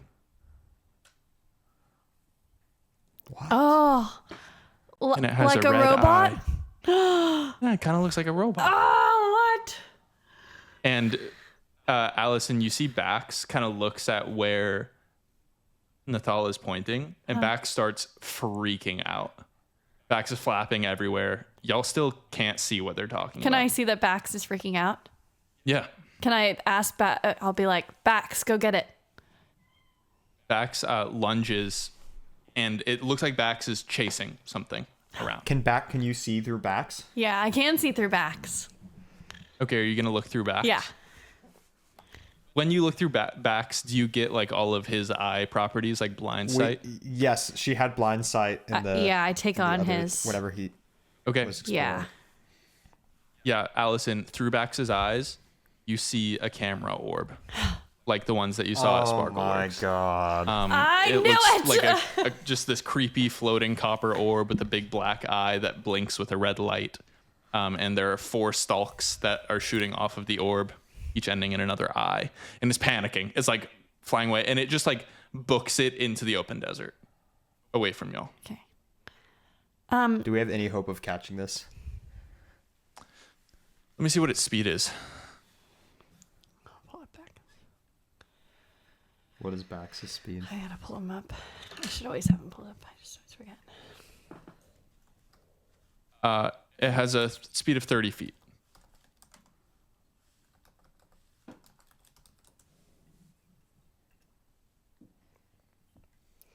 Bax has.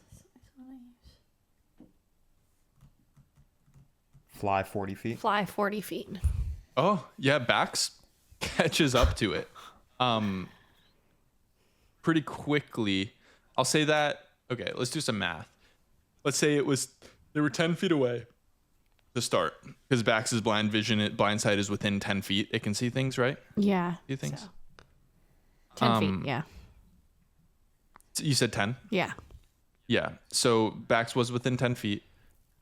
If they both dash for one turn, Bax, just regular movement. So Bax catches it quickly. But once it was out of the 10 feet, would it have been out of vision? But Bax is fast enough. Bax, like, it's, He also has Bax keen saw where it senses. was going. Yeah. Okay. Like, Bax was able to track it down. Cool. Especially through Allison. The orb is actually going to turn towards Bax and is going to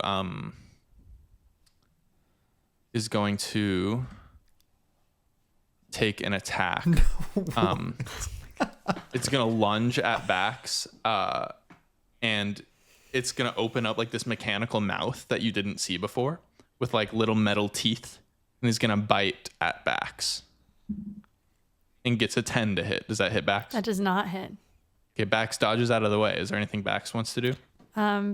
Bax is gonna bite it. Okay, yeah, go for it. +4. It's a nat 1. That one misses. This thing is going to it's going to use a fear ray. So it's like one of its eyes is going to open and it's going to shoot out this beam. And Bax has to make a DC 13 wisdom save. Okay. I have magic resistance. Is this a spell or a magical effect? It is So a magical effect. I just get advantage. Okay. Sorry, what did you say the save was? Wisdom? Wisdom.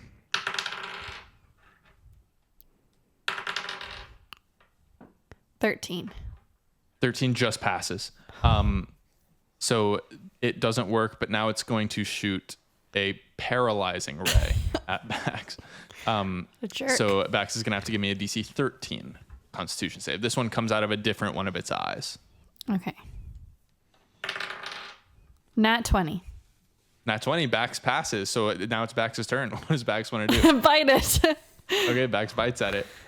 Benny, you just see Bax like attacking air, basically. 15. 15 hits.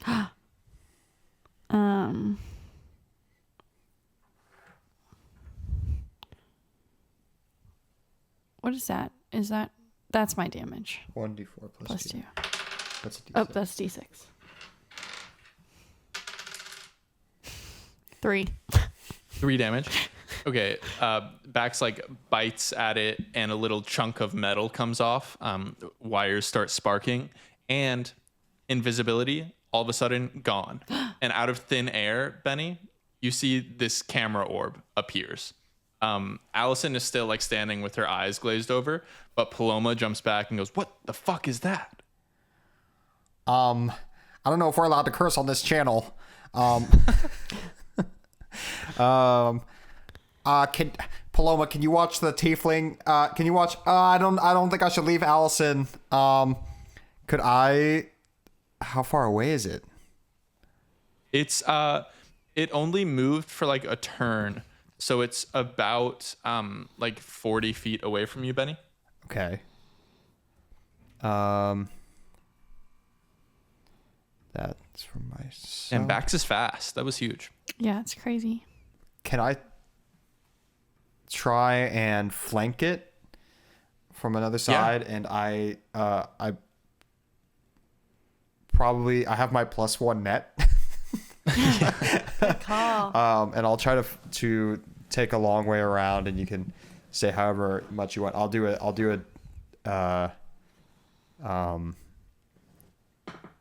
did you say how far away it was? About 40 feet. Okay, so I will, as a dash action, I'll take a dash action so I can go the long way around and get behind it, and then I'm ready to try to catch it in the net. Yeah. I'll say you successfully get around behind it. And that is actually Benny and Allison, now both of you give me perception checks. Okay. Allison, you can do this with Bax's keen senses or whatever he has. This is a sight-based perception check. Cool. The first one was a nat 1. That's a 12. I got a natural 20. Ooh. Nice. Benny, you can see a few things. You see that the bite didn't really hurt it that bad. Like it's still in pretty good health overall. You also, both of you see that the blinking light, red light, is now off. It is a black, just like a black eye. And that is its turn. It's going to take another bite attack at Bax. You have 14 to hit. That hits. That's AC. Okay, Bax is going to take 2 piercing damage. Okay. And that is Bax's turn. I can see it now. Like I could see it as Allison now because Benny can see it. Yeah. If yes. I'm And back I at think, Allison. I think the vibe of it changes. Like you can tell through Bax that it's no longer invisible. Cool. I'll like call Bax back. Okay. And Bax is going to take an opportunity attack if Bax is leaving, like moving away from the orb. I'll keep Bax there. Okay. And I'll just leave from back. Like I'm not in Bax anymore. Cool. Oh, nice. So Allison, you snap back to yourself, to your own head, and you see Bax and the orb engaged in combat 40 feet away from you. Benny is on the other side of the orb. Okay, I'm gonna dash as a bonus action Cool. to the orb, Cool. and I'm going to. That's crazy. She's so sneaky. Rogues are so good. She's so sneaky. I'm gonna. I just don't know if I want to like destroy it all the way. It's okay. I can use it for raw materials. Worst case scenario. Really into this raw materials thing. Sorry. It's okay. Okay, I'll attack with my daggers, Cool. which I can do. I know we talked about this last time. I can do sneak attack and deal an extra 2d6 creature you hit if you have advantage. So- But I have to have advantage, which I don't have yet. Right. And also, I don't think Benny is within 5 feet of you, right? No. Yeah. And I'd have to, for the other thing, I have to, I can't do that either. Right. Okay, so I'm just going to attack with my 2 daggers. Okay.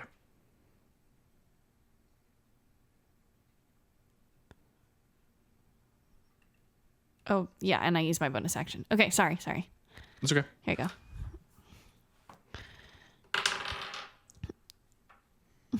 Eight. An 8 misses. It's very fair. So Allison, you rush up. You only get 1, right? For my daggers, do I get 2 weapon? That's a No, bonus that's a action. bonus action. Never So mind. you probably But should've with swung with- don't you have Nick or no? Nick is. Oh, when you make an extra attack of the light property, you can make it as part of the attack action Oh, instead of the nice. bonus. Yeah. So you do get to. Sorry. It's okay. Well, my second one was 13. A 13 also misses. Just barely. You rush up to this orb and you take 2 attacks. It dodges out of the way of each. Benny, that's your turn. Allison, you can actually try to stab it. You don't have to feel guilty this time. It's not alive. I'm still struggling. I'm going to try and catch this thing in my net. How Okay. big is it? It's like big. It's big enough to catch a humanoid. Oh, wow. My net is. Yes. Oh, Oh, I cool. thought you meant the robot. The thing. Yeah. The thing. It's the size of like 2 human heads. Okay, so like one of my head.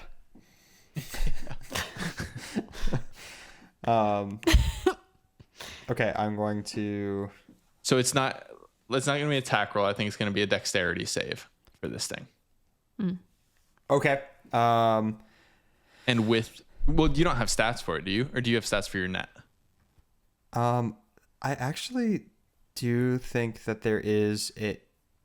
If I add it real quick, I do actually think that there is Yeah. a If +1 net in the thing, but it'll Okay. just take me 1 second.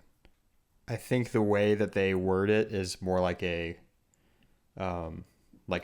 throne net. yeah. But this is D&D. We can use our imagination. right? Wait, No. is your net like a jellyfishing net from SpongeBob? That's what I was thinking. Oh, I Like thought a it was butterfly net. Just like a well, because okay, well, you made it out of spider webs, right? Yes. How are you gonna make it a butterfly net? Do you have a handle? Yeah, I think I took pieces of the wagon or something. You think you did that? I think I did that. Let's retcon that. we can say I just made the net out of the spider thing. Do you think that it's big enough to catch this thing? It was made to catch a bat. I don't think it's going to be big enough. If it's a butterfly net, I was thinking like a thrown net is what I was thinking. But if it's a butterfly net, it's not going to be big enough to catch this thing. Okay. Or a bat net. Bat. I am going to look at my spells real quick. Now I'm gonna cast Thunder Wave that I'm up close. Okay. Cool. At a second level. Cool. And It's a con save. that is a con save. It's only 11. It has a +2 to con. And it fails. Wow. It takes 2d8 thunder damage and is pushed 10 feet away from me. 2d8 or 3d8? 3d8. Thank you. And that is 9 damage. 9 damage. Low rolls. Low rolls. Okay. It does like Allison, you see this thing flies over your head. Like you were between it and the ocean. Benny was between it and the open desert. So now it's a little bit closer to the ocean. But it's still just like 5 feet behind you probably. Okay. That is its turn. It is going to cast Wounding Ray at Allison. So Allison, you got to give me a DC 13 Constitution saving throw.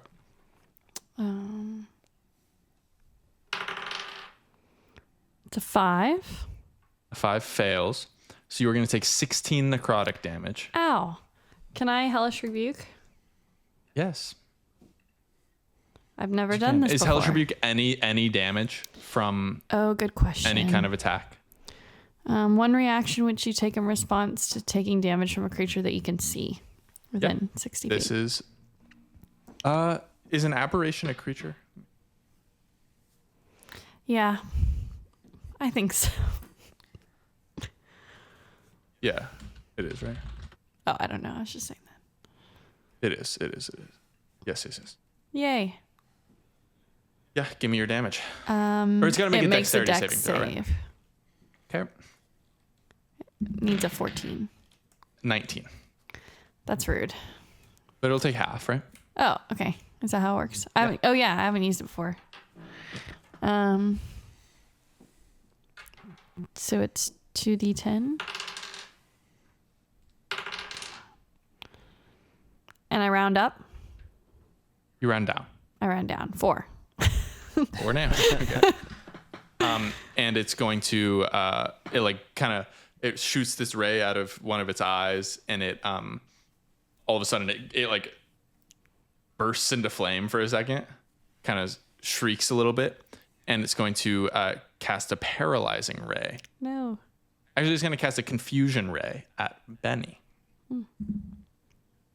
Sorry, I don't know why I rolled. Benny, give me a DC 13 Wisdom saving throw.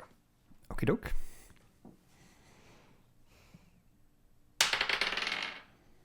That is a 21. Passes. So you do not feel any effects from this. Benny blinks. Benny blinks.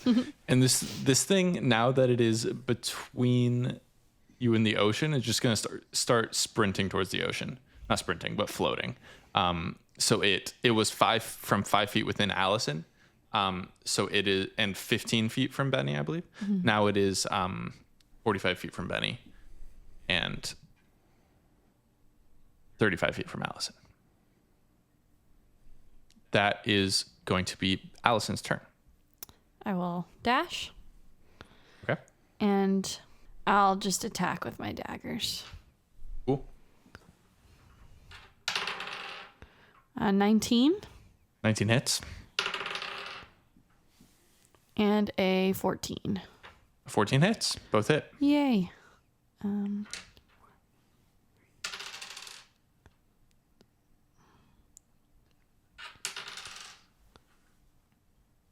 11 damage. 11 damage. You slash into this thing. Little bits of like copper fly everywhere. Wiring comes out exposed, sparking. Benny, that's your turn. This thing is 45 feet away from you. Benny is gonna. Is this thing over the ocean now? Not yet. Not yet. No, the wagon when it dropped y'all off was like pretty significantly far away from the ocean. It was probably like 120 feet away. So this thing is now, I would say, like 100. It's back to where y'all started, so it's about 120 feet away from the ocean. Okay. Can I tie a rope around a dagger and try and throw the dagger at the... Yeah, tying the rope will be your bonus action, Great. Thank you. and throwing the dagger will be your action. Okay. Okie dokie. Then I'm gonna throw the dagger. Whoops. That's a nat 1.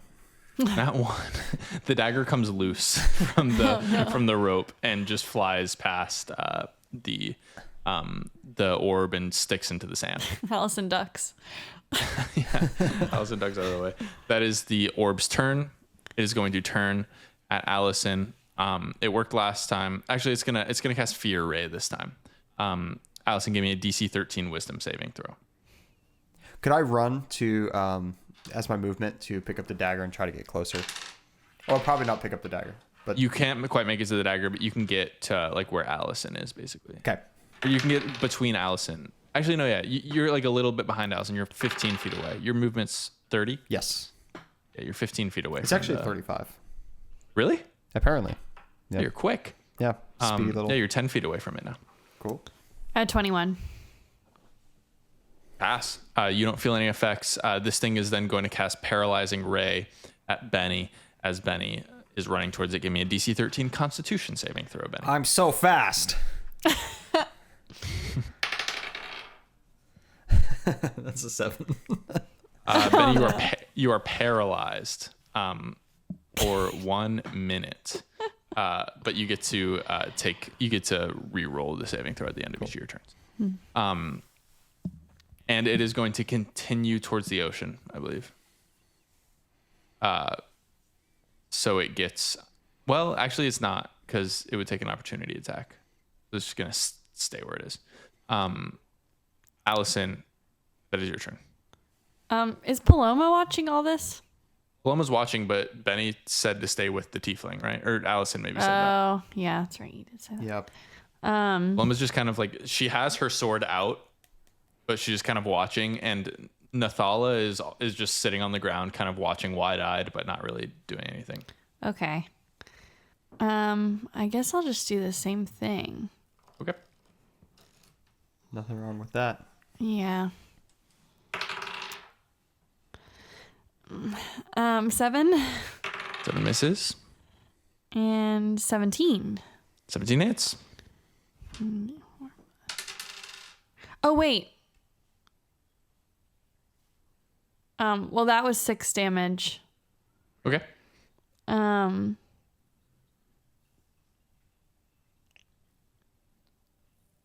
Oh, wait, that is my bonus action, is the 2-weapon fighting.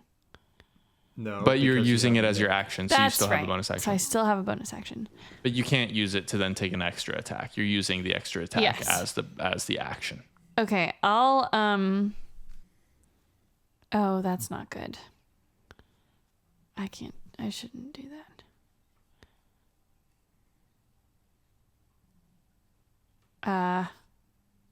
Okay. That's all I do. I'll Okay. follow it. Oh, so I can. Okay. I'll dash and follow it. It hadn't moved away from Oh, you. that's right. It was still that's there. right. Okay. Benny, that's your turn. You can't do anything, but you can give me a saving throw. Okay. Try to end your paralyzed condition.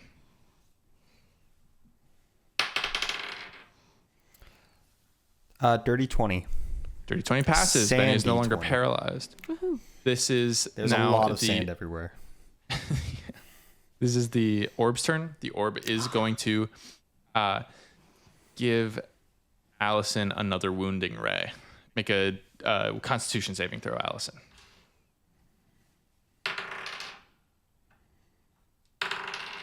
$17. 17 passes. It's going to now give Benny a confusion ray.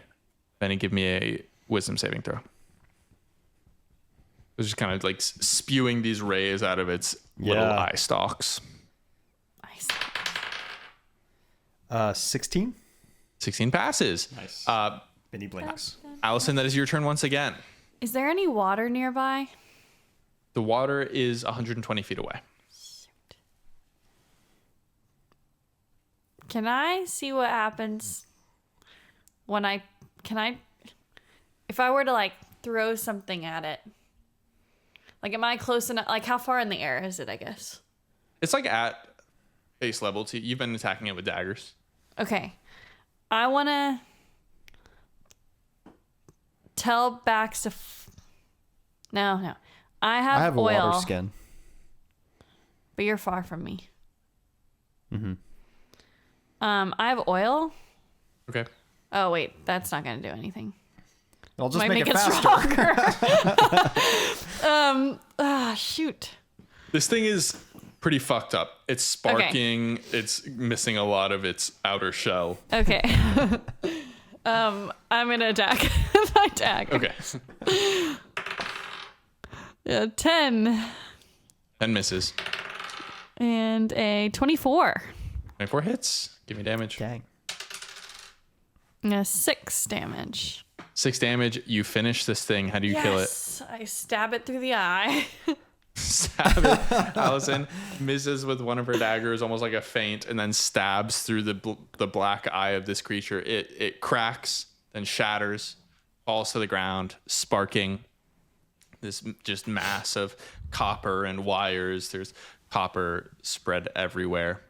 Jeez. And y'all are out of combat. Paloma kind of breathes heavily and says, "What was that thing?"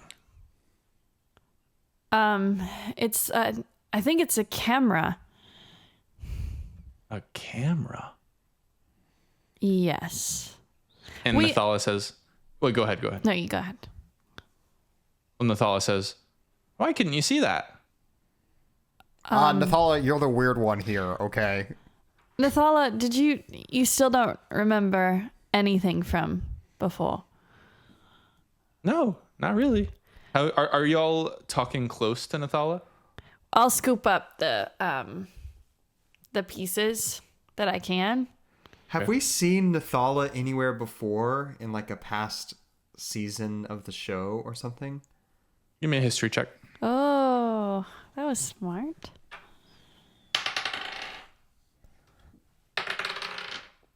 18. Nat 20. No. Oh, why? I rolled you just so have many one of nat those ones faces. today. It's just, Damn it. That's a brutal one. When the answer is yes or no, and you get a nat 20, you just know the answer. yeah. But I'll say this, Allison, because you got a nat 20, you're holding the pieces of this camera orb. You're leaning down to talk to Nathala, and you notice something that you hadn't noticed before about her eyes. They are golden, and they're almost sparkling. Whoa. And that's where we're gonna stop for now. No. I want a doctor. That's crazy. Yeah. Wow. Wow. That that's- was crazy. Dang When it. the moment when she said that The pet? pets was insane. That was like some horror movie shit. That was crazy. Oh, I just want to know.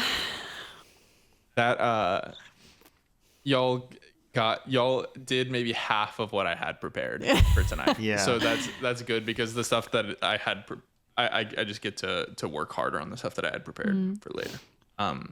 But We do talk a lot. it was good. I think that's good. And yeah, that's that for this episode of Blunder Dungeon.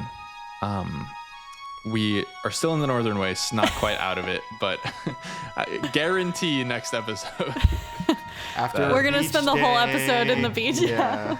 Yeah. We're gonna go visit. It's been too long since we've seen Barry and Violet, so we might drop him a visit. Go put out the fire at the. Yeah. Y'all very easily could have said no to taking Nathala, and then none of that would have I happened. might not have unless I Yeah. rolled that nat 20 or whatever it was, and seen their like expression.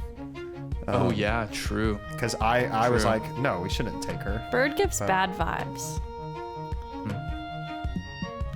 Well, So. we'll learn more as we go. Thanks everyone for listening. Follow us on Thank you. TikTok and Instagram, and nothing else. at Blunder Dungeon Pod and YouTube. YouTube. Yes, Follow us on yeah, YouTube as and well. YouTube. And yeah, LinkedIn. that.